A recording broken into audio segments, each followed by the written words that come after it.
Well, howdy folks. We are back in the garage one more time to look at the Pz.III. This is the Tier 5 German medium, the second pit stop on the line that runs up to the Leopard 1 Tier 10 medium.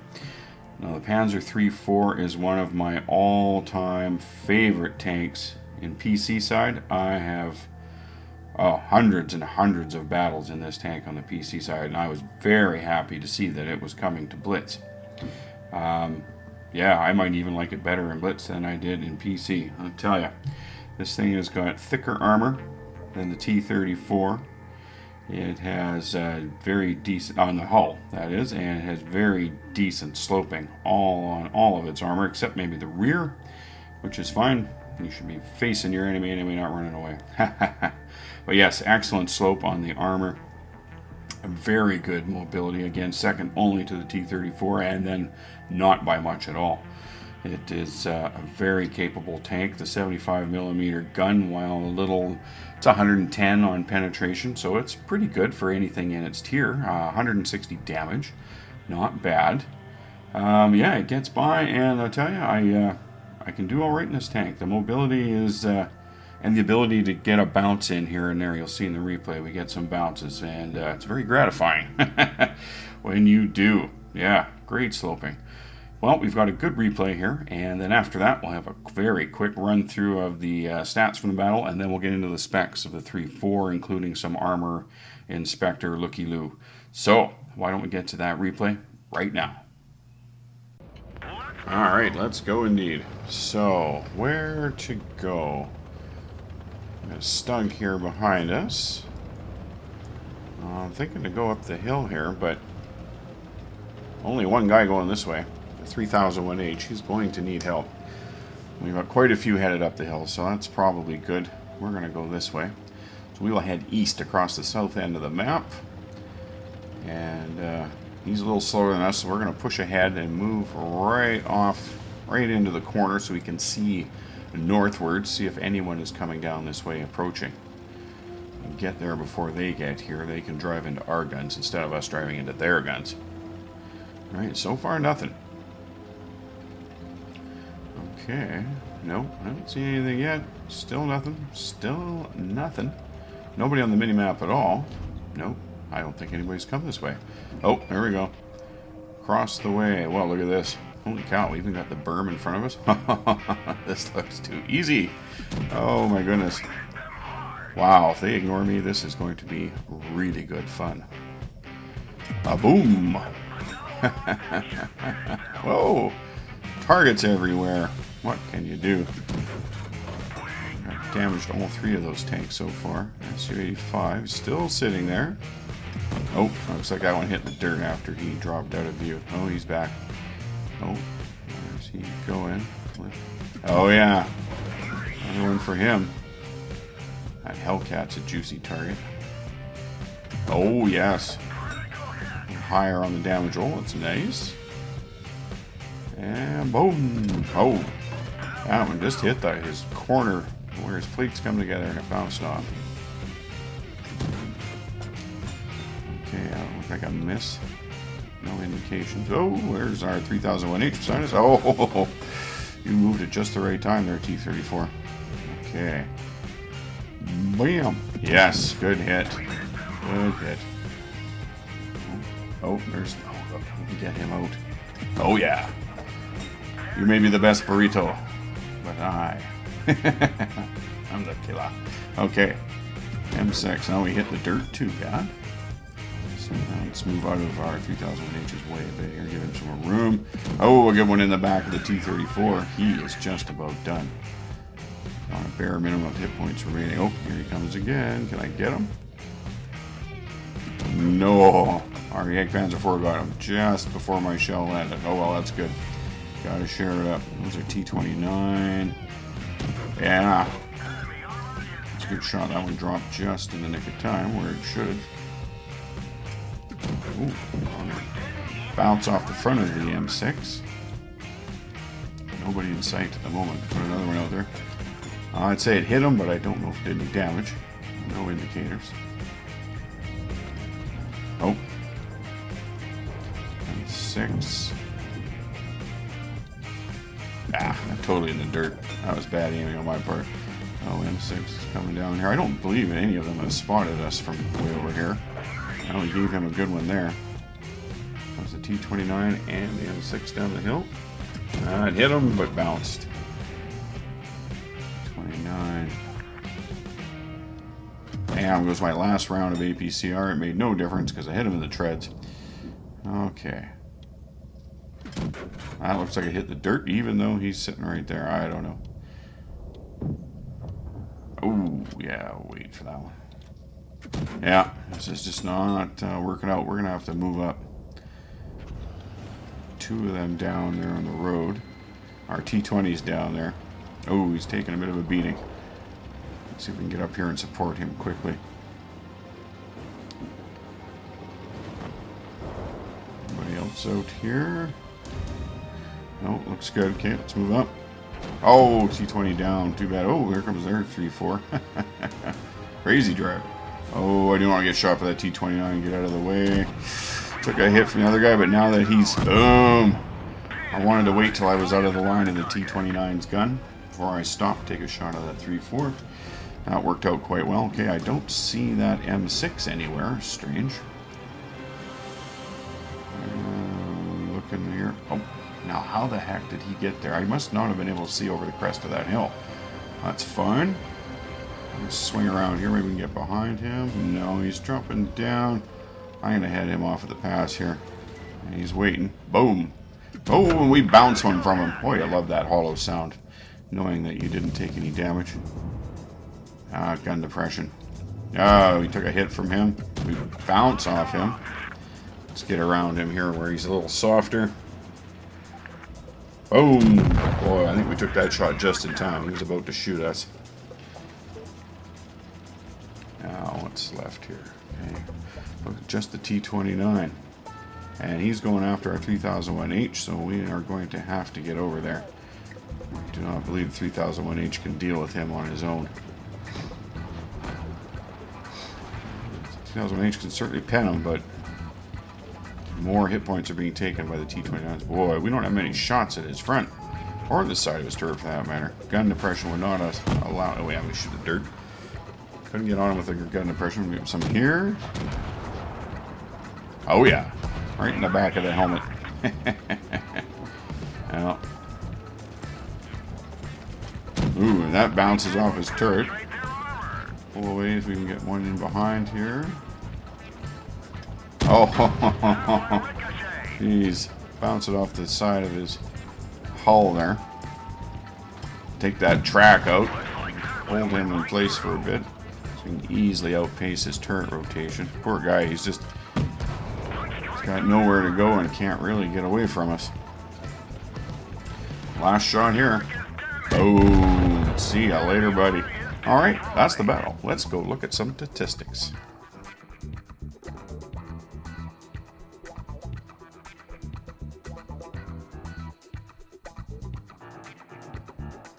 Oh, what a good battle that was. Okay, so in our first statistics screen here, we can see that we've got a first class mastery badge, a Top Gun award, and a Levis Lejos medal.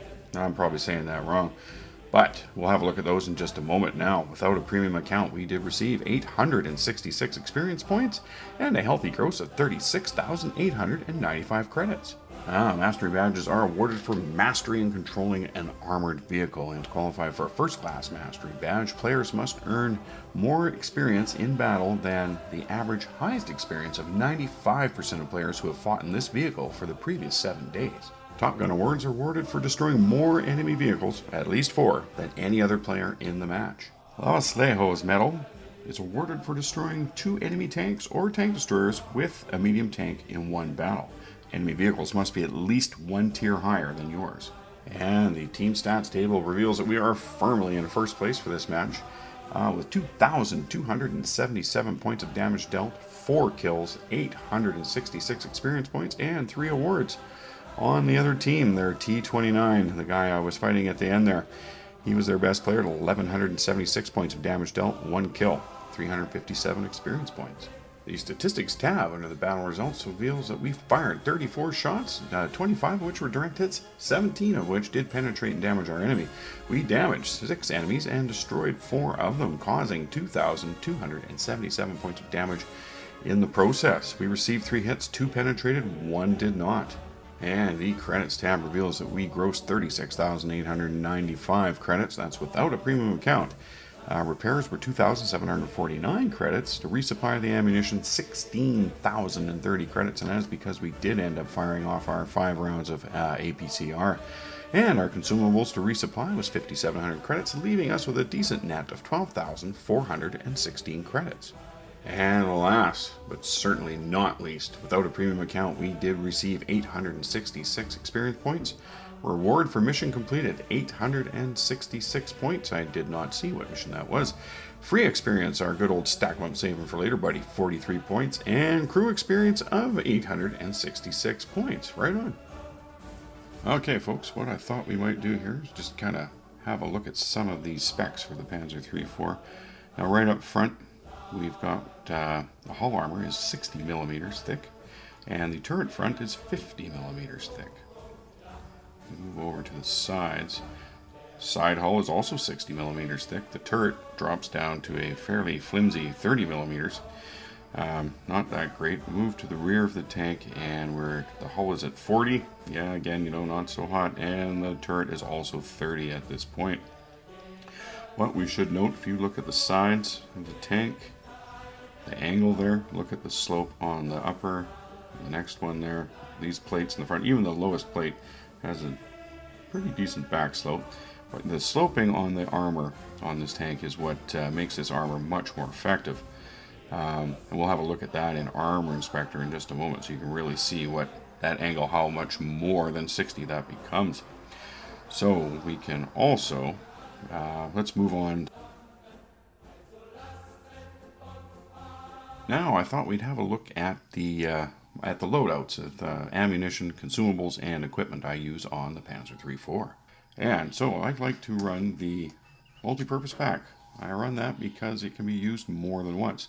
Granted, there is a minute cooldown, and in a 7-minute battle, that can be a long time to wait, but that's okay because it is an extra chance to use it. It does cost 3,000 credits, so you have to be prepared for that cost there.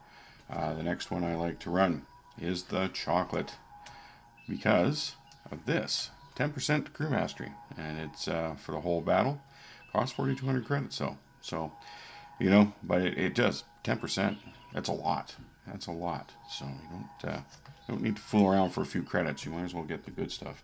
And then I usually run the extra repair kit, which does cost 1,500 credits, but it repairs all of your damaged modules and single use. But that way, if I've already used something, say for fire or health on the other one, and something gets damaged, I've still got this one ready to go right away. So moving on then to our ammunition section.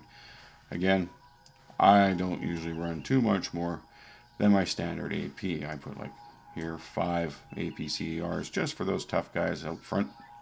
And HEs, I just put a couple in there just because I think I should have them. I rarely ever use them. Maybe on a Hellcat or something. That might be about it. And the APCRs, you can see the price here, 2,800 credits per shot.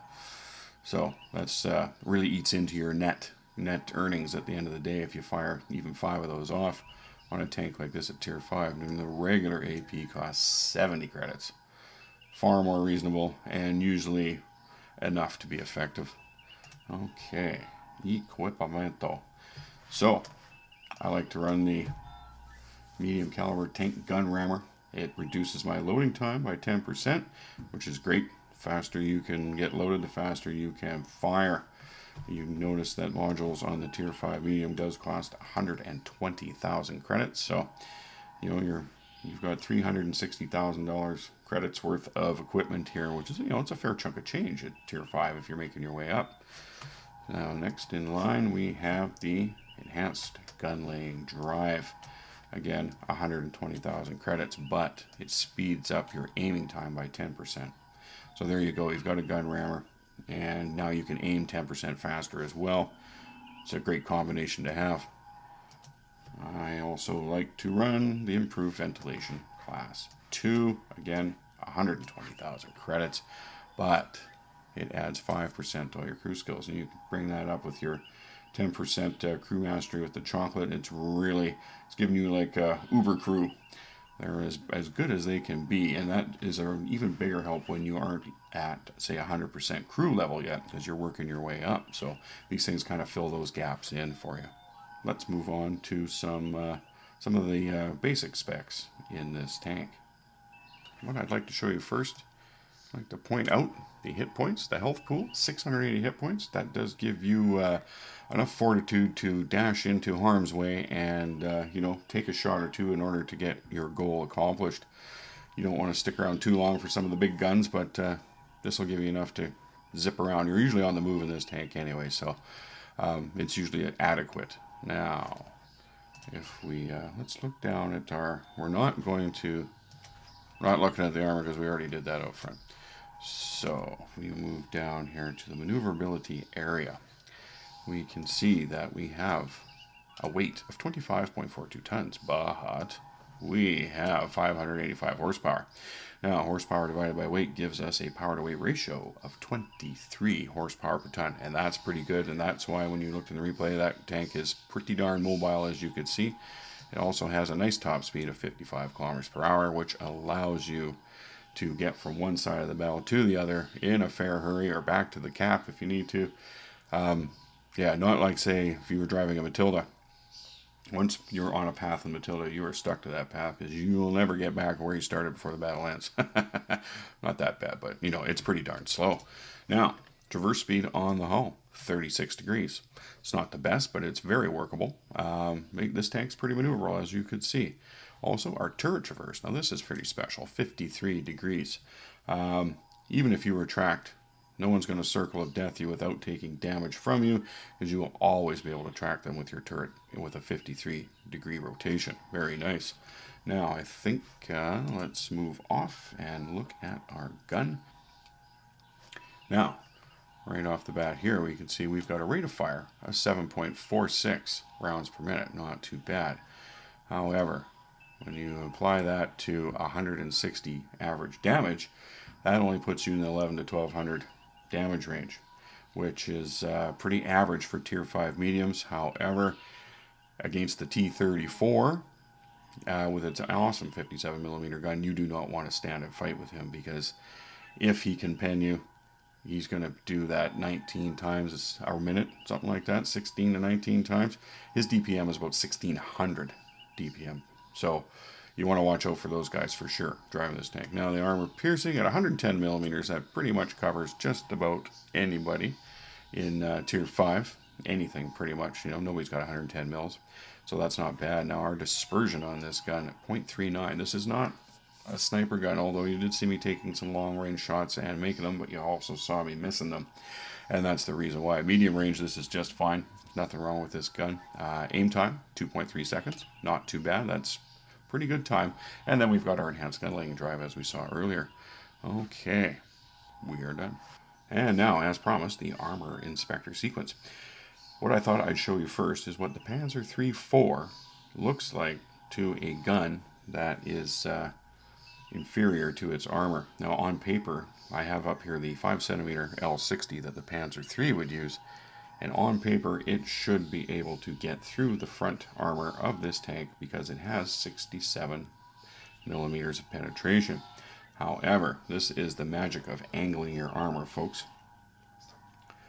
You put that in there, and what you see here, we put a shot from there. Look at your effective armor here, 82 millimeters, and that is why 67 millimeters just doesn't cut it. All over the place. Now let's check the lower plate here. That's even better. Look at that. That shot goes in there from the Pz.III. 85 millimeters of effective armor. And we'll check this other plate here. Whoa. Effective armor, 96. It's got an even steeper slope here than it does here. So there you go. That is why Pz.III 4 can't get through there. Now, on the other hand, if you are a Pz.III you have to look for weak spots if you were forced to shoot at the front. Machine gun port, the driver's viewport, that's a tough shot to make. And the front of the turret, surprisingly, because it is so flat, and it is only, how thick is it? It is the 50 millimeters as advertised. So there you have it. And of course the commander's cupola, which is 50 millimeters and no angling. So you're good to go on those places. So what we should do now is let's bring up another gun that has a better chance getting in here. Oh, it's Pz.III. It's the same gun as the Pz.III, the L48. Now, at 110 millimeters of penetration, the Pz.III-4 does not offer much resistance. Here we got a pretty good angle for side scraping, as you can see here. Not bad at all. And you see another little weak spot coming out, but at this point you'd still be shooting a front plate because it's wide open to you. So as we rotate the tank around, you can see that even now, while the treads are becoming available in that area, this side armor here, which is so nicely sloped, is still off, unpenetrable at this angle. Very interesting. And that goes on a pretty darn good angle. Check this out. You can see that you've still got these guys you could shoot on the sides. And if you can get in between the treads here, these plates are still open. This guy is decidedly not open. Rotate a bit further. Now it's all kind of coming together. Front plates are going away, but the side is wide open again. And as it comes back, you can see again there's that nice angle on that upper side armor. The rear, of course, wide open to the gun with only 40 and 30 millimeters of armor. Yeah, but those sides, you don't want to be shooting them if you can help it. It's pretty well armored, this tank. It's pretty darn effective. Now let's have another look at some stuff such as internal modules. I like looking at internal modules. I think this is a very cool part of Armor Inspector. So let's look here. Right now you've got the engine and the transmission. That transmission is right up front, right between the driver and the radio operator. So but it's not a very big target, just the same, you see. So you'd have to have a pretty good shot there and still get through that frontal armor. So the best thing for Pz.III-4s to be doing is staying on the move, and a little bit more movement helps improve their armor effectiveness. You don't want to get shot in the training. That could start a fire for you. Now, moving on, we have ammo racks. You can see where they're situated here on the dead center of the hull. Oops, if you need to shoot the ammo rack, this is the place to do it. Now again, you've got the side armor to go through, you've got all the treads to go through, so it's they're not in a bad place. Let's check this out. Here's your fuel tanks. Now I kind of like the fuel tanks because they are, you're not getting at them here. They're below all this, but you've got all this tread stuff to get through to get to these fuel tanks, unless of course you're shooting straight from the back. And then there they are. That's probably the best place to go shooting for the fuel tanks if you need to, or think about it that way. You've just got so much tread available in the way there that, well, what can you do? Now the radio, again, is somewhat protected by the treads. It's right here where the radio guy should be. It's not a big target either, so it's not as easy. This thing, I find I don't get too many modules damaged. So let's bring the crew in, have them seated with their modules. You can see here we've got the radio / machine gunner sitting beside his radio and right next to the transmission. We've also got the driver right here, and he is also sitting beside the transmission. These guys are fairly well protected though. I don't get a lot of crew injuries either. The commander sometimes, because our commander is sitting right up here with his head poking way up in the commander's cupola. So I do find I get him damaged, but that's even then, that's not the easiest target to hit when a tank like this is on the move. So now, have a look here. This is the gunner. And, yeah, nothing too special about that. He's just up there where he's supposed to be. You can probably get a hit off him right here because this, again, was only 30 millimeters of armor. So you're going to watch your guys in the turret. Yeah, again, though, I don't find I get, you know, too much crew damage. And again, over here, here's the loader. Specifically, so there's 5 guys crammed into this tank. I mean, it looks very crowded in here. You would think you could get more crew injuries, but in my experience, it has not really been crew injuries, not that much. And that's probably due to the fairly effective hull armor more than anything else. I think turret shots, though, you can start hurting those guys if you focus your fire up there. Alrighty.